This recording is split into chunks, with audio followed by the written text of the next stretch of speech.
I crossed the graduation stage alone, my name echoing into a room packed with families that weren't mine. 3 empty seats in the front row stared back at me colder than the February air waiting outside. While I shook hands with the dean, my parents were across town hosting a Super Bowl party, laughing, eating, celebrating everything except me. I held it together until I reached the parking lot diploma slipping in my hands. That was the moment something inside me broke, and something else finally woke up. I didn't know it yet, but the next choice I made would change my life forever. My name is Annabelle Rowan, and the morning of my graduation began with the kind of hope I should have known better than to hold. I woke before my alarm nerves buzzing under my skin, the cheap fabric of my rented gown hanging from the closet door like a promise I had earned inch by inch. 6 years of night lectures, early shifts, and quiet sacrifices had led me to that moment. I brewed coffee in the dark, breathing in the warmth, letting myself imagine just for a second that maybe today my family would meet me halfway. I wasn't naive enough to expect a parade. I just pictured my mother's soft smile in the audience, my father lifting a hand in that casual wave of his, my brother pretending he wasn't bored. Ordinary things other families took for granted. Tiny gestures that would have told me, "You matter to us. We see you." The house was quiet while I got ready, slipping into the only pair of heels I owned, the ones I'd bought secondhand for job interviews. I checked my phone more times than I'll admit, waiting for a message saying they were on the way or asking where to park. Nothing came. Instead, an old group chat lit up with chatter about snacks for the Super Bowl party. My mother had sent a picture of her famous dip arranged perfectly on the coffee table, the caption full of exclamation points. My father joked about which team would disappoint him this year. Mason bragged about a bet he was placing. No one mentioned the ceremony. Not one of them asked if I was nervous or excited or breathing. Still, I told myself they'd show. That maybe this was how they calmed their nerves, distraction dressed as denial. I clung to that thought like a thread holding the whole day together. At the auditorium, families flooded the entrance in bursts of color bouquets, balloons, kids darting between legs, while proud parents tried to wrangle them into pictures. My row was near the front, and the ushers had placed 3 seats aside with my last name printed neatly on the backs. It felt surreal seeing them there reserved for people I had spent years trying to make proud. I smoothed my gown, checked my phone once more. Still nothing. My chest tightened, but I swallowed it down, refusing to let the panic bloom. I took my seat, staring at those empty chairs as the lights dimmed. A small, ridiculous part of me whispered, maybe they'll slip in late. Maybe they're parking. Maybe the traffic. But just then, another picture from the living room pinged onto my screen, the TV blaring pre-game commentary. My father's hand holding up a beer in the corner of the frame, Mason's laughter frozen mid-motion. That was when the truth finally pressed its weight onto my shoulders. They weren't coming. They had never planned to. The parking lot was colder than I expected. February wind whipped between the cars, slicing through my gown, as if it had something to prove. I made it as far as the back row of the lot before my knees gave out. One moment I was walking, holding my diploma with both hands, trying to breathe past the tightness in my throat, and the next I was sitting on the curb, the world blurring around me. My phone buzzed again. A picture from the party, my mother grinning beside a tray of wings, my father raising a glass, Mason posing with friends like he'd just won something. Not one of them wrote, "How did it go, Belle?" or "Send us a picture," or "We're sorry we missed it." The silence said more than words ever could. Tears hit my gown before I realized I was crying. Not loud, dramatic sobs, those might have helped. This was quieter, the kind of crying that feels like pressure giving way, each tear carrying years of swallowed disappointments. I wiped my face with the sleeve of my gown and laughed once humorless. I had crossed that stage alone while my family hosted a watch party for a game they'd already seen 100 times. I don't know how long I sat there, long enough for the crowds to thin, long enough for the ache in my chest to turn into something sharper clarity, or maybe the first flicker of anger finally given permission to breathe. When my phone buzzed again, I didn't expect much, but it wasn't my family. It was my Aunt Helena. Saw the ceremony photos online. Proud of you, sweetheart. Call me when you're free. The message was simple, but it settled differently inside me. Someone had seen me today. Someone who didn't want anything from me. I stared at those words while my breath fogged in the cold air. My diploma sat across my lap like a question I couldn't answer. What happens now? I couldn't go home and pretend it didn't hurt. I couldn't plaster on a smile and laugh at my father's jokes or Mason's excuses. Something inside me had shifted too far to slide back into place. That was the moment I opened the travel app. It wasn't dramatic. No triumphant music, no cinematic glow. Just me sitting on cold concrete thumb hovering over a list of flights I'd saved months ago. I'd always dismissed them as daydreams trips I'd take someday when I had time, when I had money, when my family didn't need me. But they always needed me, and needing me had cost me everything. My finger moved before my fear could catch up. One-way ticket, Colorado. A retreat I'd bookmarked during a sleepless night, promising myself I'd go when life got less hectic. Life was never going to get less hectic. Not with them. The confirmation email pinged into my inbox. I felt the smallest exhale leave my body, shaky but real. For the first time in years, I hadn't chosen them. I had chosen me. Colorado didn't look real from the airplane window. Snow powdered the mountains like someone had sifted sugar over the peaks, soft and untouched. I pressed my forehead to the cold glass, the hum of the engine steadying my breath. It was the first quiet I'd felt in years. No buzzing group chats, no sudden emergency bills, no guilt slipping under the door like a draft. Just white ridges, open sky, and the unfamiliar thought, maybe I don't have to go back. The retreat sat tucked against a pine-covered hillside. The lobby smelled like cedar and citrus, warm enough to melt the last of the cold clinging to my skin. A woman at the front desk greeted me with a softness I wasn't prepared for. "Welcome, Annabelle. We're glad you're here." No one had said my name like that in a long time, with no expectations attached. My room overlooked a frozen lake. I stood at the window, watching the ice shimmer under the late afternoon sun, and realized my shoulders were beginning to drop inch by inch. I hadn't noticed how tightly I'd been holding myself.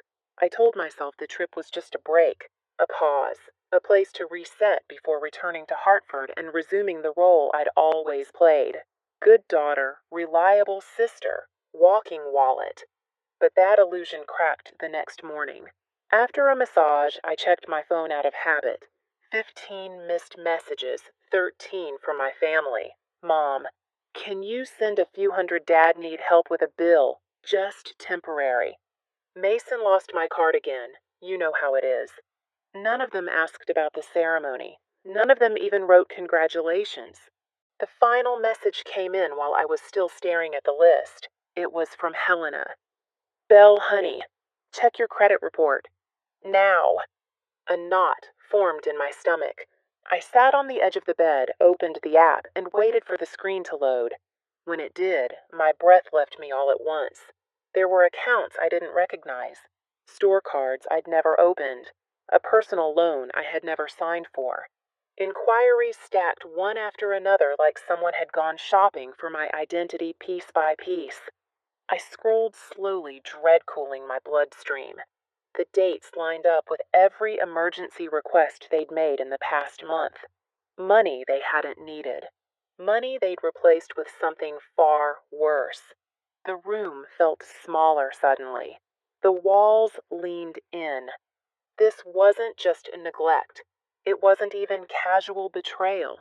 This was deliberate, calculated. They hadn't just skipped my graduation, they'd used my future to fund their present. I closed my eyes, gripping the phone until my knuckles burned. The hurt was deep, but beneath it something else stirred a steady rising heat that surprised me. Anger, yes, but also recognition. This was the moment the story changed. Not when they failed to show up for me, but when I finally saw them clearly. By the time I called Helena back, my hands were steady. She didn't sound shocked when I told her. I hoped I was wrong, she said softly. You need a lawyer, sweetheart, someone who knows this terrain. Her words landed like a blueprint, a path forward. For years, I had let guilt decide my choices. I had let love excuse harm. But standing there with the mountains watching quietly outside the window, I understood something simple and devastating. If I didn't fight for myself now, no one ever would. I flew back to Hartford carrying a folder thick with payments, bills, and inquiries, everything Carmen said I'd need if I wanted my life back. The clouds outside the plane window looked calm, but nothing in me felt that way. The retreat had given me clarity. Clarity, however, didn't erase fear. I knew exactly what my family would do when the money stopped flowing. What I didn't know was how quickly it would start. My apartment door had barely closed behind me when the pounding began. Heavy, frantic blows that made the frame vibrate. Annabelle, my father shouted, open this door right now! My heart lurched. I stepped quietly to the peephole. His face filled the glass, flushed, furious. Behind him, my mother clutched her sweater dramatically, and Mason scrolled his phone like he was waiting for entertainment, not entry. The knocking intensified. Belle, my mother pleaded. We need to talk. It's important. My phone rang my landlord. They're demanding access to your place, she said. Do you want police involvement? Yes, I whispered. Please call. Even through the door, my father heard the word. Police. Really, we're your family. But the word family meant something different to me now. When officers arrived, the hallway filled with echoing voices, my parents insisting it was all a misunderstanding, Mason claiming they just needed a few things. The officers escorted them out with stern warnings, but the sting of their accusations lingered long after the noise faded. I sat on my couch, hands trembling, and realized the truth I wasn't safe with them anywhere near my life. The next morning, I returned to Carmen's office. She organized my documents with a precision that grounded me. When she finished, she tapped the stack gently. This is enough, Annabelle. We can move forward. Within a week, a restraining order was granted. My credit was frozen, my accounts secured. For the first time, boundaries rose around me like small protective walls. Fragile, but real. Then came the email from Portland of promotion. A transfer, a chance to start over in a city where no one knew the version of me who apologized for existing. I accepted without hesitation. Packing felt like shedding skin. With Tessa's help, I boxed years of exhaustion into cardboard and watched movers load them into a truck heading west. When I boarded the plane, leaving Hartford shrinking beneath me, I told myself the worst was behind me. I was wrong, but in a way that would save me. Portland was everything my old life wasn't: quiet, respectful, unintrusive. My new team valued my work. My apartment overlooked the lights of the city. For months, I told no one the whole story. Healing came slowly, like warmth returning to numb fingers. Then a business leadership conference invited me to speak about financial independence. I hesitated until Carmen said, your voice could help someone who thinks they're alone. So I said yes. The ballroom was enormous, rows of chairs, a stage washed in soft lighting, a murmur of conversation drifting like low tide. I went over my notes backstage, smoothing my blazer, trying to steady my shaking hands. When I stepped to the podium, applause rose politely. I adjusted the microphone. Thank you for having me, I began. Today, I want to talk about a crash at the back of the room cut through my sentence. At first, I thought someone had dropped something. Then I heard the voice I'd spent months trying to outrun. That's our daughter. My father's shout sliced through the hall. My chest tightened. Hundreds of heads turned. The doors burst open, and my family flooded in like a storm. My father red-faced my mother in practiced distress, Mason holding his phone up to record. "She abandoned us," my father bellowed. "Left us with nothing while she ran off to get rich," the audience murmured, confused. Cameras rose. My mother clutched her chest. "Annabelle, sweetheart, please talk to us. You're tearing this family apart." My grip on the podium tightened. Every instinct screamed to shrink, to apologize, to make myself small enough for their comfort. But something steadier rose in me, a voice shaped by Colorado Air Carmen's guidance and the knowledge that I had nothing left to lose. I leaned into the microphone. "Security," I said calmly. "They are in violation of a court order. Remove them, please." The room stilled. Then security moved in. My father roared. "A court order." "On your own parents." Mason stepped forward, still recording. "Tell them how you froze our accounts. Tell them how heartless you are." I looked him directly in the eyes. I protected myself. "From all of you." Gasps rippled through the crowd. Before another word could erupt, a sharp voice cut across the chaos. "Douglas Rowan and Mason Rowan." A detective strode into the ballroom doorway. "We have warrants for financial fraud and identity misuse. Please step forward." The entire room erupted into whispers. My father sputtered. "This is ridiculous. We're her family." But the detective didn't flinch. Family doesn't excuse criminal behavior. As officers cuffed them, my mother lunged toward me, eyes wet, not with remorse, but panic. "Annabelle, stop this. We need you." I shook my head. "You needed my credit. You needed my silence. You never needed me." Her face crumpled, but for once, it didn't hook into my guilt. It drifted past me like smoke. When they were finally let out, the ballroom felt impossibly quiet. Hundreds of eyes turned toward me, not judgmental, but waiting. I stepped back to the microphone, exhaled, and began again. "My talk today was supposed to cover budgeting techniques, but maybe what we really need to discuss is this: what happens when the greatest threat to your financial stability comes from the people you love, and what it takes to walk away." No one looked down at their phones. No one shifted in their chairs. I told them the truth, not with bitterness, but with clarity. I spoke about the empty seats at my graduation, the parking lot Tears the Retreat where I finally chose myself the discovery of every stolen line of credit. I spoke about fear and about freedom. When I finished, silence hung for a breath. Then the audience rose to their feet. Applause washed over me in a way I had never felt before, not because they pitied me, but because they recognized the courage it takes to build a life from the wreckage of a family who never showed up for you. And there on that stage, a different city, I realized something simple and profound. I wasn't alone anymore. The investigation moved faster than I expected. With the warrants served and Carmen